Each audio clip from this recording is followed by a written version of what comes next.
أعوذ بالله من الشيطان الرجيم بسم الله الرحمن الرحيم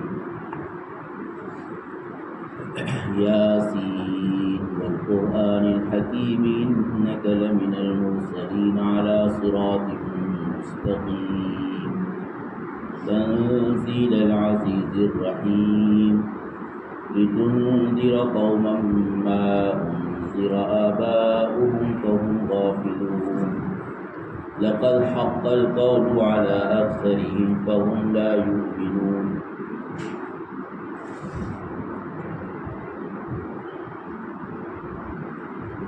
یاسین جیسا کہ کہا گیا تھا کہ اس کے حقیقی معنی اور یقینی معنی تو کسی کو معلوم نہیں،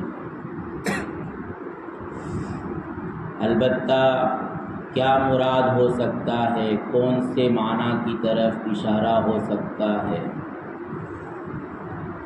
تو اس سلسلے میں یہ بھی ہو سکتا ہے کہ یاسین یہ نبی کریم صلی اللہ علیہ وسلم کا نام ہو،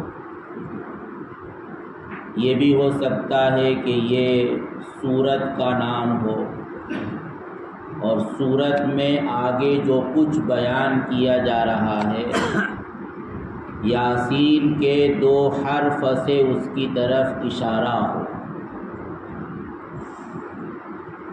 جیسا کہ کہا گیا تھا کہ یہ کوڈ ورڈ کی طرح ہے کہ بہت سی مرتبہ پورے مضمون اور پورے آرٹیکل سے 1-2 حرف سے اشارہ کر دیا جاتا ہے۔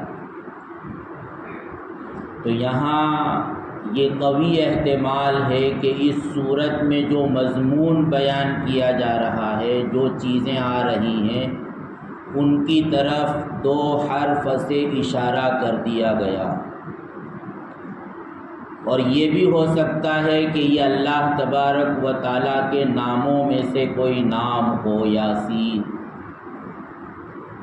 اسی لیے علماء نے لکھا ہے کہ یاسین نام رکھنا یہ درست نہیں ہے، اس احتمال کی وجہ سے کہ یہ اللہ کا نام ہو،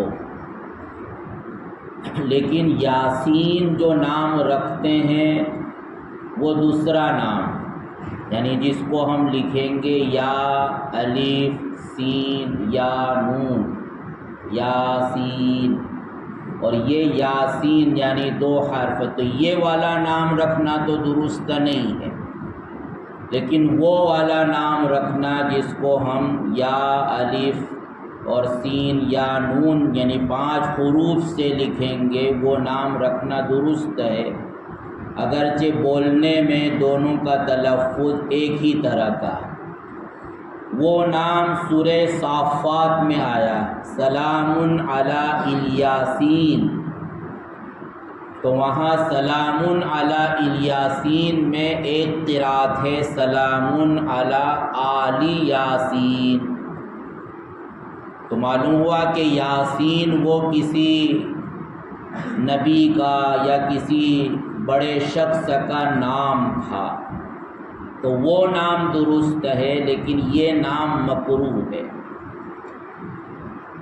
والقرآن الحکیم، قسم ہے اس قرآن کی جو حکیم ہے، واو قسم کے لیے آتا ہے، یہاں اللہ تبارک و تعالیٰ نے قرآن کی قسم کھائی۔ اللہ تبارک و تعالیٰ اپنے کلام پاک میں اگر کوئی قسم کھاتے ہیں تو ایک تو جس چیز کی قسم کھائی جا رہی ہے اس کی اہمیت کو اور اس کی عظمت کو بیان کرنا مقصود ہوتا ہے، کیونکہ قسم کسی معمولی چیز کی نہیں کھائی جاتی، قسم کھائی جاتی ہے کسی بڑی چیز کی۔ عرف میں بھی لوگ بھی اگر قسمیں کھاتے ہیں تو وہ بڑی چیز کی قسم کھاتے ہیں، تیرے باپ کی قسم، تیرے سر کی قسم، اگر جائز ہے یا نہیں ہے یہ مسئلہ الگ ہے، لیکن لوگ بھی معمولی چیز کی نہیں قسم کھاتے کہ تیری انگلی کی قسم، تیرے پیر کی قسم، تیرے گھر کی قسم، تیرے جوتے کی قسم، یہ کوئی نہیں کہتا. ہاں یہ کہتے ہیں کہ تیرے باپ کی قسم، کیونکہ باپ کا مقام بہرحال کوئی بھی ہو اس کے نزدیک بڑا ہی ہوتا. تیرے سر کی قسم، انسان کے پورے جسم میں سر کا مقام ظاہری اعتبار سے بھی اونچا ہے اور حقیقی اعتبار سے بھی اونچا ہے. تو قسم جس چیز کی کھائی جاتی ہے تو اس کے غیر معمولی ہونے کی طرف اشارہ ہوتا ہے. تو اللہ تبارک و تعالیٰ بھی جن چیزوں کی اپنے کلام پاک میں قسم کھاتے ہیں تو وہاں ان چیزوں کی اہمیت کی طرف اشارہ ہوتا ہے کہ یہ معمولی چیز نہیں ہے. مثلا اللہ نے قسم کھائی والعصر، زمانے کی اور زندگی کی قسم. تو یہاں یہ بتلانا ہے کہ انسان کی زندگی کوئی معمولی چیز نہیں ہے، کیونکہ انسان کی اسی دنیاوی زندگی پر اس کی آخرت کی کامیابی اور ناکامی کا مدار ہے. تو وہ زندگی ہی کی اہمیت ہے. زندگی صحیح ہوگی تو کامیابی ہوگی، زندگی اگر درست نہیں ہوگی تو اس کا نتیجہ اور اس کا رزلٹ وہ خسارے اور نقصان کی شکل میں ظاہر ہوگا. والضحیٰ واللیل اذا سجا، یہ اوقات کی قسم کھائی جا رہی کہ چاشت کا وقت اور رات کا وقت. تو چونکہ یہ اوقات میں سے قیمتی اوقات ہیں، ان کی اہمیت کی طرف اشارہ کرنا مقصود ہے. اور دوسرے اللہ تبارک و تعالیٰ نے قسم کھانے کے بعد جو بات کہی ہے جس کو علمی زبان میں کہتے ہیں جواب قسم، یعنی قسم کھانے کے بعد جو بات کہی جاتی ہے وہ قسم کا جواب ہوتا ہے. تو جس چیز کی قسم کھائی جا رہی ہے اس میں اس جواب کے لیے دلیل ہوتی ہے. جس چیز کی قسم کھائی جا رہی ہے مقسم بھی جس کو کہا جاتا ہے تو وہ دلیل ہوتی ہے جواب قسم کے لیے. یہاں قسم کھا کر جو بات کہی گئی ہے وہ یہ کہ آپ اللہ کے رسول ہیں، یعنی محمد صلی اللہ علیہ وسلم کے متعلق یہ کہا کہ انک لمن المرسلین، آپ اللہ کے رسول. تو یہ گویا یہ جواب قسم کھا کر جو بات آگے کہی گئی وہ یہ کہی گئی ہے کہ محمد اللہ کے رسول ہیں. تو محمد کے اللہ کے رسول ہونے پر کیا دلیل ہے؟ تو یہ قرآن حکیم اس کی دلیل. قرآن حکیم یہ دلیل ہے اللہ کے رسول کی رسالت کی. اور دلیل کیسے ظاہر ہے کہ قرآن حکیم ہے یہ، یعنی قرآن ایسا کلام ہے کہ آج تک اس جیسا کلام انسانوں کی جماعت میں سے کوئی بھی جماعت نہیں کہہ سکی. قرآن حکیم ایسا کلام ہے کہ آج تک اس کی کسی آیت کو کوئی جھٹلا نہیں سکا، غلط ثابت نہیں کر سکا. قرآن ایسا کلام ہے کہ جو برسوں پہلے نازل ہوا لیکن آج تک وہ اسی طرح ہدایت کے لیے، رہنمائی کے لیے تیار ہے جیسے اس وقت تیار تھا جس وقت یہ نازل ہوا تھا. یہ معمولی خصوصیت نہیں ہے. میں آج کوئی بات کہہ رہا ہوں تو ہو سکتا ہے کہ کل جا کر مجھے دوسری بات کہنا پڑے، 2 مہینے کے بعد مجھے تیسری بات کہنا پڑے، جس کو کہتے ہیں اپڈیٹ کرنا، کہ وہ پرانا ورژن تھا وہ ختم ہو گیا، اب وہ نہیں چلے گا، اب اس کو اپڈیٹ کرنا پڑے. قرآن مجید کی یہ خصوصیت ہے کہ اس کو اپڈیٹ کرنے کی ضرورت نہیں، یہ ہر وقت اپڈیٹ، خود بخود اپڈیٹ. حالانکہ دنیا کی کوئی بھی چیز، بڑی سے بڑی چیز کسی ماہرین کی جماعت نے بنا ڈالی ہو وہ ایسی پرفیکٹ نہیں ہوتی کہ وہ 10 مہینے کے بعد بھی چلے گی. نہیں، 10 مہینے کے بعد اس کو دوسرا ورژن نکالنا پڑتا ہے، یا 5 سال کے بعد تو وہ بالکل ایکسپائر ہو جاتی ہے، کسی کام کی نہیں رہتی ہے. اب اس کو نیا ماڈل لانچ کرنا پڑتا ہے مارکیٹ میں، جب جا کر وہ چیز چلتی ہے.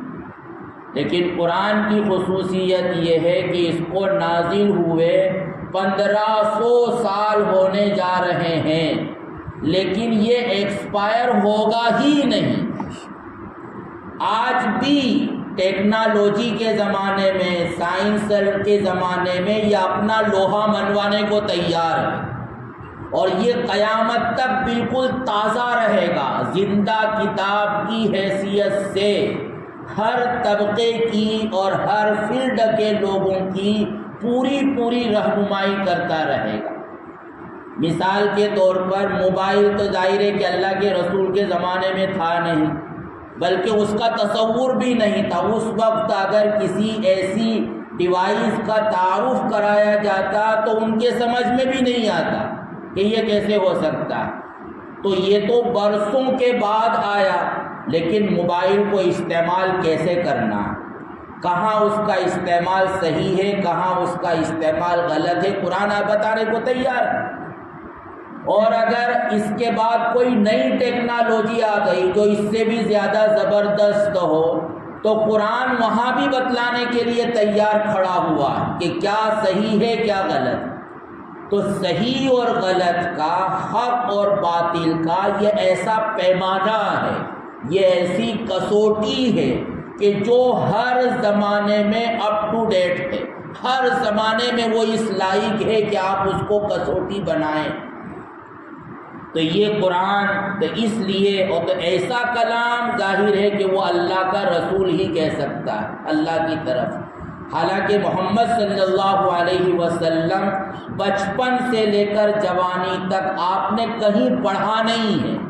اس زمانے کے جو اسکول، مدرسے، کالج ہو سکتے تھے، کہیں بھی اللہ کے رسول نے ایڈمیشن لے کر باقاعدہ پڑھا نہیں، بلکہ مکہ المکرمہ میں پڑھے لکھے لوگ بھی تھے نہیں۔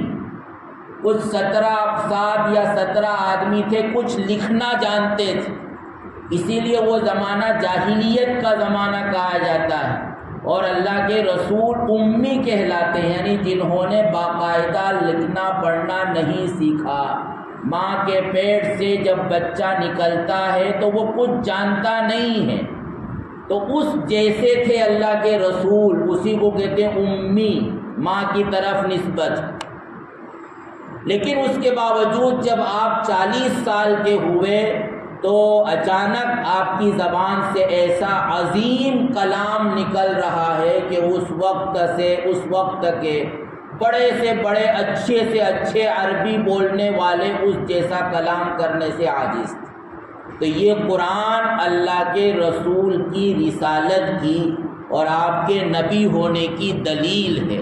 تو اس لیے یہاں اللہ نے قرآن کی قسم کھائی کہ والقرآن الحکیم، قرآن کی صفت بیان کی حکیم، کہ وہ قرآن جو حکیم ہے۔ حکیم اللہ کی بھی صفت ہے اور حکیم قرآن کی بھی صفت ہے۔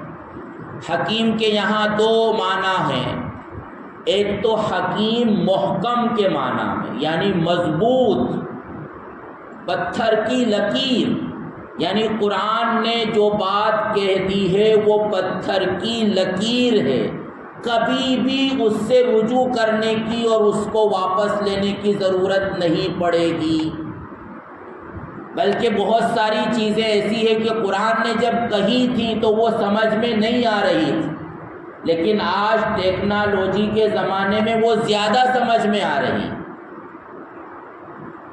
مثلا قرآن نے یہ کہا تھا کہ انسان جو اعمال کرتا ہے، اچھے عمل کرتا ہے، برے عمل کرتا ہے، تو ان کا وزن ہوگا قیامت کے بعد، آخرت میں اس کا وزن ہوگا۔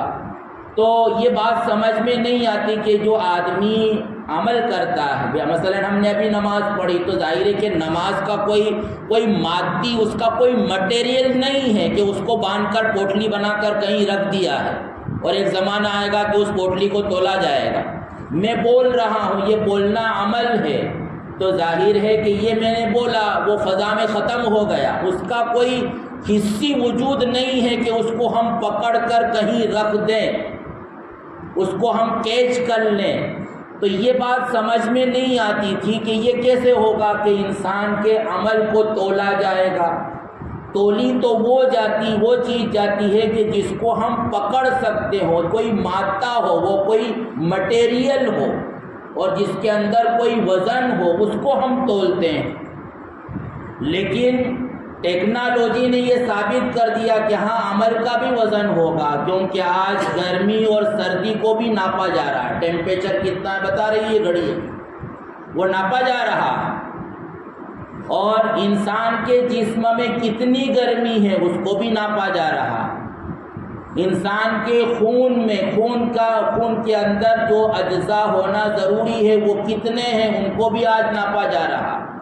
یعنی کوئی چیز ایسی نہیں ہے کہ جس کو آج ناپا اور تولا نہ جا رہا ہو۔ ہواؤں کو ناپا جاتا ہے کہ ہوا کتنی رفتار سے چل رہی ہے، حالانکہ ہوا نظر آنے والی چیز نہیں ہے، پکڑی جانے والی چیز نہیں ہے، اس کا کوئی مادہ اور مٹیریل نہیں ہے، لیکن آج ایسے آلات موجود ہو گئے کہ ہوا کی رفتار کو وہ بتلاتے ہیں۔ سورج کی روشنی زمین پر کتنے سیکنڈ میں پہنچ جاتی ہے، ٹیکنالوجی نے بتلا دیا، حالانکہ اس کے ناپنے کے لیے بظاہر ہمارے پاس کوئی سامان موجود نہیں۔ تو اگر انسان کا عمل ناپا جائے تو اس میں کوئی تعجب نہیں ہے، بلکہ آج تو ٹیکنالوجی یہ کہہ رہے ہیں کہ برسوں پہلے انسانوں میں جو باتیں کی تھیں وہ فضا میں موجود ہے، اور اب کوشش ہو رہی ہے کہ کوئی ایسا ڈیوائس، ایسا آلہ ایجاد کیا جائے کہ آج سے 1000 سال پہلے کسی نے کوئی بات کہی تھی تو اس کو ریکارڈ کر کے باقاعدہ سنا جائے۔ ایسی کوشش ہو رہی ہے، اور ہو سکتا ہے کہ چند سالوں میں یہ اس میں کامیابی مل جائے کہ 1000 سال پہلے کسی نے کوئی تقریر کی تھی، کوئی لیکچر دیا تھا، تو اس کو کوئی ریکارڈ نہیں کیا گیا تھا، وہ فضا میں موجود ہے۔ تو آج ایسی ٹیکنالوجی آ رہی ہے کہ وہ اس آواز کو ہمیں سنائیں گے کہ دیکھو 1000 سال پہلے فلاں شخص نے یہ لیکچر دیا تھا۔ تو قرآن نے جو بات کہی تھی اس کو جھٹلانا تو دور کی بات، اس کا سچ ہونا اور زیادہ ثابت ہو رہا ہے۔ تو ایک تو مطلب یہ ہوتا ہے حکیم کا کہ وہ محکم ہے، یعنی مضبوط ہے، قطعی ہے، اس کی بات وہ پتھر کی لکیر ہے، اس کو کبھی جھٹلایا نہیں جا سکتا۔ اور حکیم کے دوسرا معنی ہوتا ہے، حکیم کا دوسرا معنی کہ وہ حکمت والی باتیں، وژڈم والی باتیں، یعنی عقل میں آنے والی باتیں ہیں، عقل کے خلاف، فطرت کے خلاف کوئی بات نہیں۔ ظاہر ہے کہ اسلام نے حکم دیا طہارت کا، نظافت کا، کہ صفائی ستھرائی حاصل کرو، ہر عقل مند آدمی کہتا ہے کہ ایسا ہونا چاہیے۔ اسلام حکم دیتا ہے انصاف قائم کرنے کا، کہ ہر حق والے کو اس کا حق ملنا چاہیے، تو ہر آدمی، ہر عقل مند یہی کہے گا کہ ایسا ہی ہونا چاہیے۔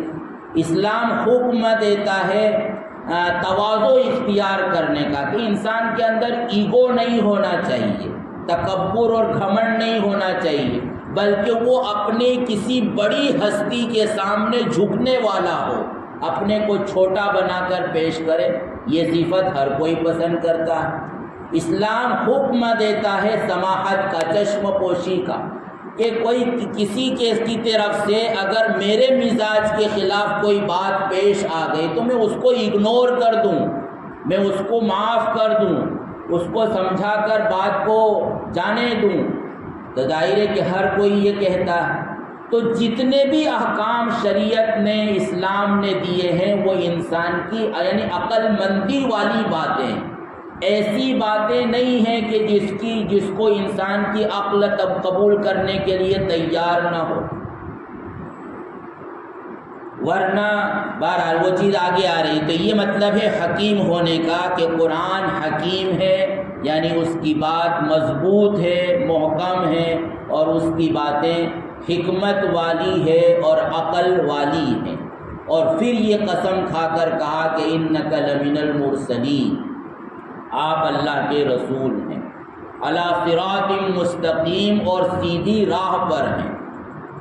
علی صراط مستقیم یعنی قسم کھانے کے بعد دو باتیں کہی، ایک تو یہ کہ آپ اللہ کے رسول ہیں، یعنی آپ کے رسول ہونے میں کوئی شک نہیں ہے، دشمنوں نے بھی اعتراف کر لیا کہ ایسا کامیاب انسان کہ جس نے مختصر زندگی میں ایسا انقلاب پیدا کر دیا ہو کہ لوگوں کی سوچ بدل گئی، لوگوں کی فکر بدل گئی اور ان کی زندگی کا سلیقہ بدل گیا۔ آج تک دنیا میں کوئی ایسا انسان نہیں آیا کہ مختصر زندگی میں، یعنی چیزیں تو مہینوں اور سالوں میں بدل جاتی ہیں۔ کپڑے آج ہم جو پہن رہے ہیں ہو سکتا ہے کہ 5 سال کے بعد اور کوئی اچھا اور دوسرا طرح کا کپڑا ہو۔ آج جو کپڑا ہم پہن رہے ہیں وہ 10 سال پہلے نہیں تھا۔ تو چیزیں تو جلدی جلدی بدل جاتی ہیں، لیکن چیزوں کے پرکھنے کا جو معیار ہوتا ہے، جو کسوٹی ہوتی ہے، وہ صدیوں میں بدلتی ہے۔ عزت والا کون، ذلت والا کون، ظاہر ہے کہ وہ معیار، یعنی آج عزت کا معیار بدل گیا۔ جس کے پاس پیسہ ہو، جس کے پاس کوئی عہدہ ہو، جس کے پاس کوئی منصب ہو، وہ عزت والا۔